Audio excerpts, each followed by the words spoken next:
विगत अंक में हमने गुण किसे कहते हैं, गुण कार्य क्या है, गुण संज्ञा किसकी होती है, ये समझने का प्रयास किया था। आज हम वृद्धि संज्ञा समझेंगे कि वृद्धि संज्ञा क्या है, वृद्धि हम किसे कहेंगे। तो वृद्धि के लिए सर्वप्रथम सूत्र है वृद्धिर आदेच। जैसे गुण के लिए था अदेंग गुणा, अ ए और ओ की गुण संज्ञा होती है। वृद्धिर आदेच कहता है आ, आई और औ ये तीन वर्ण वृद्धि संज्ञक होते हैं। आ, आई और औ ये तीन वर्ण वृद्धि संज्ञक होते हैं। जब आ, आई और औ तीन वर्ण वृद्धि संज्ञक होते हैं तो वृद्धि रेची सूत्र कहता है कि अ वर्ण से एच परे होने पर, एची यानी एच परे होने पर, एची एच परे होने पर, एच प्रत्याहार का वर्ण परे होने पर, तो अ वर्ण से एच परे होने पर पूर्व व पर के स्थान पर एक वृद्धि आदेश हो जाता है। अब हम एच प्रत्याहार दे सकते हैं। अगर माहेश्वर सूत्र हम बोलते हैं यूणा रील री क ए अंग ए औ च, ए अंग ए ओ आई और औ ये हमारे एच प्रत्याहार में आते हैं। तो अ वर्ण से एच परे होने पर पूर्व व पर के स्थान पर एक वृद्धि आदेश हो जाता है। शर्त यह है कि अ वर्ण से परे एच होना चाहिए। तो हम उदाहरण के द्वारा समझेंगे। कृष्णेकत्वम, कृष्णेकत्वम संधि विच्छेद करेंगे। कृष्ण धन एकत्वम, कृष्ण धन एकत्वम। यहाँ पर कृष्ण धन एकत्वम में णकार के पश्चात अकार है, णकारोत्तर अकार के परे एकत्व शब्द का आदि एकार जो कि एच प्रत्याहार में आता है विद्यमान है। कृष्ण के पश्चात जो अकार है इस अवर्ण से परे एकत्व जो कि एच प्रत्याहार में आता है, ये एकार वर्तमान है, विद्यमान है। अतः यहाँ पर वृद्धि रेची सूत्र की सारी शर्तें पूरी हो रही हैं कि अवर्ण से परे एच, ए ओ आई औ इन वर्णों में से यदि कोई वर्ण परे है तो पूर्व व पर के स्थान पर आप वृद्धि कार्य कर दीजिए। तो जब अ से परे हम ए है, यह होने के कारण वृद्धि रेची सूत्र से अ और ए के स्थान पर वृद्धि एकादेश प्राप्त होता है। अब हम कह रहे हैं वृद्धि तो आ, आई और औ तीनों हैं, आ भी है, आई भी है, औ भी है। तो यहाँ पर आ कार्य करेंगे कि ए कार्य करेंगे या औ कार्य करेंगे, इसके लिए हमें स्थानीय अंतरतम सूत्र की सहायता लेनी पड़ेगी, क्योंकि वृद्धि रेची सूत्र द्वारा यहाँ पर पूर्व अकार और पर ए के स्थान पर वृद्धि आदेश प्राप्त होता है। अ और ए का स्थान यहाँ पर कंठ और तालु है, और जो ए हैं दोनों का स्थान कंठ और तालु है। वृद्धि संज्ञकों में आ और आई और औ ये जो वृद्धि संज्ञक हैं उनमें आई का स्थान भी कंठ और तालु है।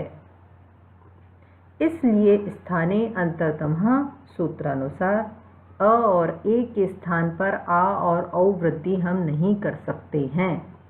अत्यंत सदृश आदेश आ आई और औ में से यहाँ पर आई है, क्योंकि ए और ए का स्थान भी कंठ तालु है और आई का स्थान भी कंठ तालु है। इसलिए यहाँ पर आई यही वृद्धि आदेश होगा और कृष्ण आई कत्व, कृष्ण हलंत का आई कत्व, यह विच्छेद होकर हमारा रूप बनेगा कृष्ण एकत्वम, रूप निष्पन्न हो जाएगा। इसी प्रकार से हम दूसरा उदाहरण समझ सकते हैं। गंगौघ, गंगा का प्रवाह, गंगौघ गंगा का प्रवाह। गंगा धन ओघा, संधि विच्छेद हमारा होगा गंगा धन ओघा। अब यहाँ पर पूर्ववर्ती वर्ण आकार है, परवर्ती वर्ण ओ है, तो आ और ओ के स्थान पर आ, आई और औ में से एक वृद्धि आदेश करना है। आ करें, ये आई करें और औ करें, क्योंकि वृद्धि संज्ञा तो तीनों की हो रही है। अब हमारे सामने प्रश्न है कि हम आ और ओ के स्थान पर वृद्धि आदेश क्या करेंगे। तो हम देखेंगे कि आ और ओ का स्थान कंठ और ओष्ठ है, आ और ओ का स्थान कंठ और ओष्ठ है, अतः वृद्धि रेची सूत्र द्वारा पूर्व व पर के स्थान पर कंठ और ओष्ठ स्थान वाला औकार, आ, आई और औ में से औकार, यह एक वृद्धि आदेश होकर गंग, औ और घ, गंगौघ रूप निष्पन्न हो जाएगा। यानी गंगा धन ओघ में आ से परे जो ओ है, यहाँ पर आ से ओ भी एच प्रत्याहार में आता है, ए ओ आई औ, इसमें ओ जो है हमारे एच प्रत्याहार में आता है, आ से परे है, इसलिए यहाँ पर आ और ओ में से आ और ओ के स्थान पर वृद्धि रेची सूत्र से वृद्धि ही आदेश होगा। अब वृद्धि आ भी है, आई भी है, औ भी है, तो प्रश्न हमारे सामने है कि इन तीनों में से कौन सा वृद्धि आदेश होना चाहिए।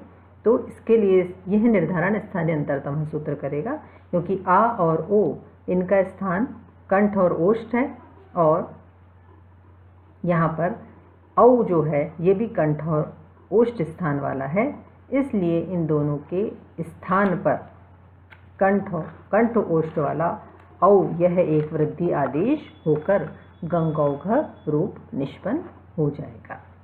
इसी प्रकार से देवेश्वर्यम हम देखें, देवेश्वर्यम देव धन ऐश्वर्य, देवेश्वर्यम का संधि विच्छेद होगा देव धन ऐश्वर्य।